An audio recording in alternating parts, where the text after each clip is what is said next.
Isang masamang balita patungkol kay Cuadro Alas ang gumimbal ngayon sa Philippine boxing dahil 6 na araw bago ang inaabangang laban nito kontra sa binansagang The Mexican Beast na si Saul Sanchez ay nababalita na kinakargahan ng mga enhancement drugs itong si Saul Sanchez para sa preparasyon nito kontra sa halimaw at kinatatakutan ng super bantamweight na si Casimero.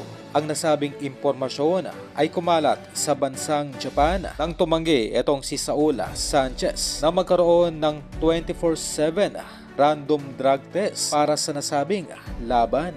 At isa pa sa kinababahala ng Treasure Boxing Promotion ni Casimero ay ang hayagang pagtanggi nitong si Saul Sanchez na makarating ng mas maaga sa bansang Japan. Kumbaga ay umiiwas na kunan nito ng blood sample ng mga Hapon para sa laban.